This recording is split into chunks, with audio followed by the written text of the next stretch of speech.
Hello दोस्तों, स्वागत है आपका एक बार फिर से आपके अपने यूट्यूब चैनल किरण लर्नर्स अकेडमी में। हम करें यूपी पैट के प्रीवियस क्वेश्चन और इस वीडियो में करेंगे हम उस क्वेश्चन पेपर का पार्ट 2 जो क्वेश्चन पेपर पूछा गया था 15/10/2022 को फर्स्ट शिफ्ट में। ठीक है, जैसे मैंने लिखा हुआ है टाइटल, आप यहाँ से देख पा रहे होंगे। ठीक है, ये है part 2, that is question number 26 to 50 तक हम कवर करेंगे। दोस्तों एक पेपर में टोटल 100 क्वेश्चन होते हैं। ठीक है, इसको हम 4 पार्ट में कवर करते हैं। ये हमारी बुक भी आती है किरण पब्लिकेशन के, इसी बुक का हम कर रहे हैं वीडियो सोल्यूशन। तो चलिए स्टार्ट करते हैं। क्वेश्चन नंबर 26 है, निम्नलिखित में से कौन वह व्यक्ति है जिनका नाम देव नाम पियदसी भी था। ठीक है, तो पता ही होगा आपको, आसान क्वेश्चन है, मोस्ट इंपोर्टेंट क्वेश्चन है, बार बार रिपीटेशन होने वाला क्वेश्चन है। तो इसका राइट आंसर होगा मौर्य सम्राट Ashok. Option third is correct. Question number 27, संगमरमर पर पितरा ड्यूरा या रंगीन पत्थर की जड़ाई का काम डैश के समय में बहुत लोकप्रिय हुआ। तो इसका राइट आंसर होगा, ये हुआ था ऑप्शन थर्ड, शाहजहां। किसके टाइम में दोस्तों? शाहजहां के टाइम में। Option third is correct. Question number 28, निम्नलिखित में से किस युग में तांबे का पहली बार उपयोग किया गया था। ठीक है, तो तांबे का जो पहली बार यूज किया गया था, इसका राइट आंसर होगा, नाम से ही आपको पता लग जाएगा हिंदी में, ताम्र पाषाण युग में। Option third is correct.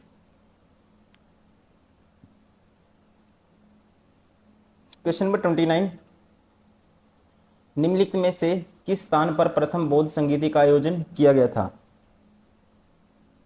यह किया गया था दोस्तों, इसका राइट आंसर होगा राजगृह में। ठीक है, राजगृह लिखा हुआ है। Option four is correct.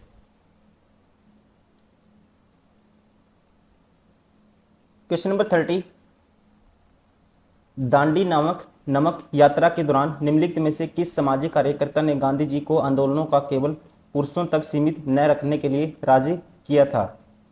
तो ये एडवाइजरी जारी की थी, एडवाइस दी थी गांधी को। इनका नाम था ऑप्शन थर्ड, कमला देवी चट्टोपाध्याय। ठीक है, option third is correct. Question number 31, जब ईस्ट इंडिया कंपनी की स्थापना हुई तब भारत पर निम्नलिखित में से किसका शासन था। तो उस टाइम था दोस्तों मुगल सम्राट का शासन था, अकबर का शासन था। ठीक है, 1556 से 1605 तक थे अकबर। ठीक है, east India company was established in 1600 during the, किसका था शासन? ड्यूरिंग द शासन ऑफ मुगल सम्राट Akbar. Option four is correct.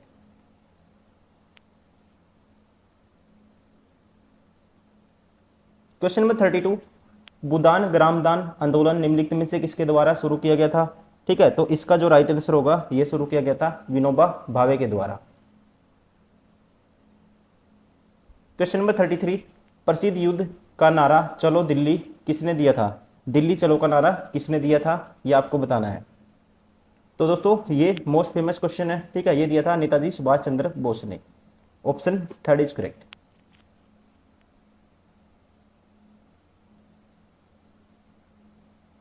Question number 34, राष्ट्रवाद की पहली स्पष्ट अभिव्यक्ति निम्नलिखित में से किस क्रांति के साथ हुई। ठीक है, तो इसका जो राइट आंसर होगा, ये हुई थी ऑप्शन सेकंड, फ्रांसीसी क्रांति।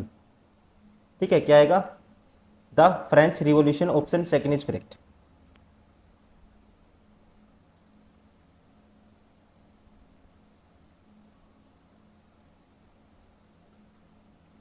क्वेश्चन नंबर 35, सरकार के निम्नलिखित में से किस अधिनियम के कारण बंबई से सिंध प्रांत का निर्माण हुआ। बंबई से सिंध प्रांत का निर्माण हुआ, तो इसका राइट आंसर होगा भारत सरकार अधिनियम 1935। भारत सरकार अधिनियम 1935। Option second is correct.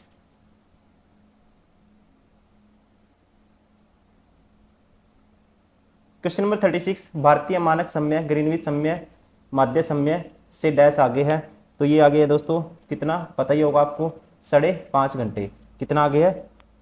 5.5 घंटे आगे है। Option four is correct. Question number 37, निम्नलिखित में से कौन सी जनसंख्या वितरण को प्रभावित करने वाला आर्थिक कारक नहीं है। ठीक है, कौन सा आर्थिक कारक नहीं है, ये आपको बताना है। देखो, पानी की उपलब्धता कारक है, खनिज औद्योगिकरण, ये सारे कारक है, लेकिन शहरीकरण ये कारक नहीं है। Option first is correct. ठीक है, तो कौन सा नहीं आएगा, अर्बेनाइजेशन।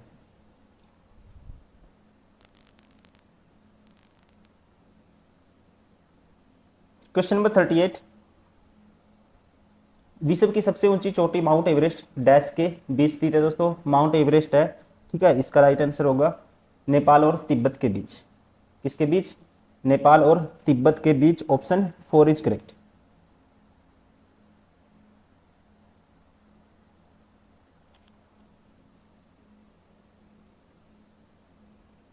क्वेश्चन नंबर 39, निम्नलिखित में से भारत में अक्टूबर की गर्मी का मुख्य कारण क्या है, ठीक है। अक्टूबर की गर्मी का मुख्य कारण भारत में माना जाता है उच्च आर्द्रता से जुड़ा उच्च तापमान।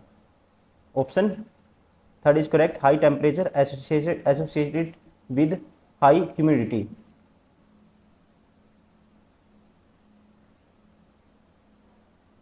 क्वेश्चन नंबर 40,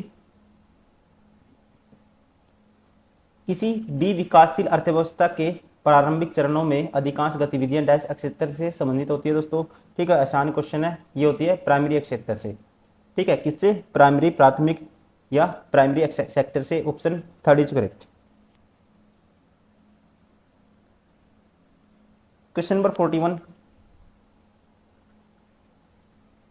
निम्नलिखित में से कौन सा हरित क्रांति की रणनीति का हिस्सा था, ठीक है। हरित क्रांति की रणनीति का हिस्सा था रासायनिक उर्वरक और कीटनाशी उच्च उपज देने वाले किस्मों के बीच सिंचाई, सारे के सारे आएंगे, ऑप्शन 2 इज करेक्ट, यह सभी।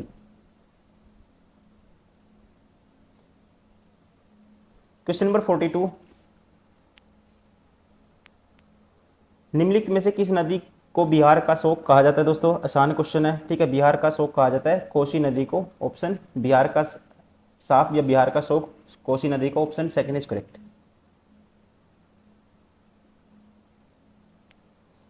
क्वेश्चन नंबर 43,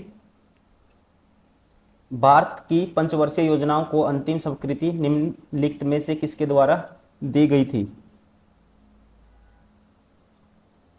तो आप ध्यान रखेंगे नेशनल डेवलपमेंट काउंसिल जिसे बोलते हैं NDC was the final authority that use to give final approval to the 5 year plan, option 4 is correct. क्या आएगा दोस्तों, नेशनल डेवलपमेंट काउंसिल या कह सकते हैं राष्ट्रीय विकास परिषद, ऑप्शन 4 इज करेक्ट। इन्होंने क्या दी थी, स्वीकृति दी थी final, option 4 is right. Question number 44, Bharat की संघ कार्यकारिणी में निम्नलिखित में से कौन शामिल नहीं है, ठीक है। भारत की कहते हैं in the union executive of India who among following is not included, कौन सा कौन इंक्लूडेड नहीं है इसमें, ये आपको बताना है, ठीक है। तो इसका जो राइट आंसर होगा दोस्तों, उपराष्ट्रपति है, राष्ट्रपति, प्रधानमंत्री, लेकिन राज्यों के मंत्री इंक्लूड नहीं होंगे, option 2 is correct.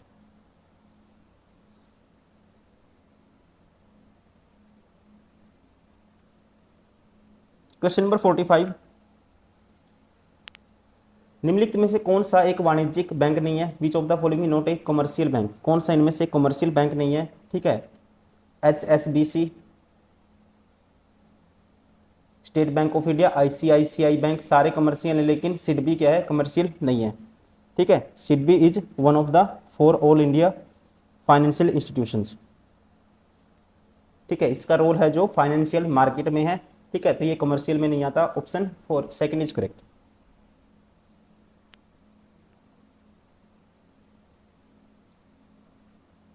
Question number 46,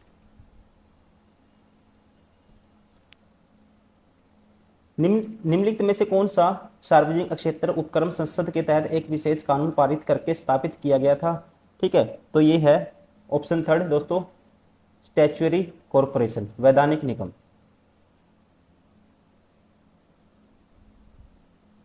question number 47, निम्नलिखित में से किसी केंद्र शासित प्रदेश में उच्च न्यायालय स्थापित करने का अधिकार है, ठीक है। ये अधिकार है संसद को, पार्लियामेंट को, ऑप्शन 3 इज करेक्ट, ठीक है। ये अधिकार दोस्तों किसको है, संसद को, according to article 241।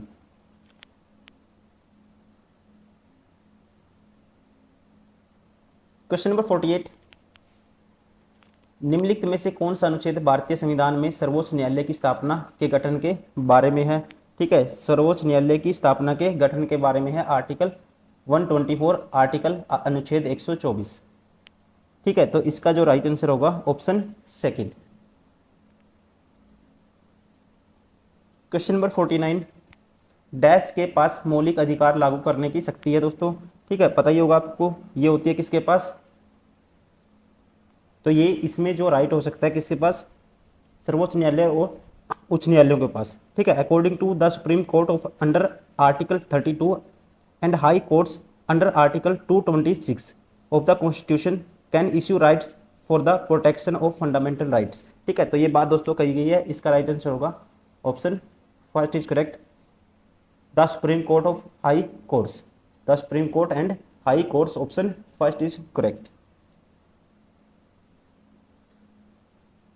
Question number 50 and last question है इसका, सेकंड पार्ट का। भारत में राष्ट्रीय मानवाधिकार आयोग निम्नलिखित में से किस मंत्रालय के अधीन है। ठीक है, ये आपको बताना है दोस्तों, ये अधीन है किसके पास, किसके अंडर, गृह मंत्रालय, ministry of home affairs. Ministry of home affairs is the national ministry for the NHRC, मतलब कि the national human rights commission. और इसका जो हेड क्वार्टर है दोस्तों, ध्यान रखेंगे, इसका हेड क्वार्टर है नई दिल्ली में। तो इसका राइट आंसर होगा option first, ministry of home affairs, गृह मंत्रालय। तो ये था दोस्तों सेकंड पार्ट यूपी पैट का जो प्रीवियस क्वेश्चन हम कर रहे हैं, और ये पूछा गया था क्वेश्चन पेपर शायद 15/10/2022 को मैंने लिखा था स्टार्टिंग में। उसके जितने भी क्वेश्चन हैं वो हम सारे के सारे कवर करेंगे, टोटल 100 क्वेश्चन है। इसके बाद फिर ऐसे करते करते बहुत सारे हम क्वेश्चन पेपर आपको सोल्व कराएंगे, हजारों क्वेश्चन हम प्रैक्टिस करेंगे। यहाँ से आपको पैटर्न भी पता लगेगा एग्जाम का कि पैटर्न में किस टाइप के क्वेश्चन आते हैं, और आपकी क्वेश्चन सोल्व करने की स्पीड भी बनेगी, और दोस्तों सिलेबस भी आपका रिवाइज होगा। Thank you, bye bye.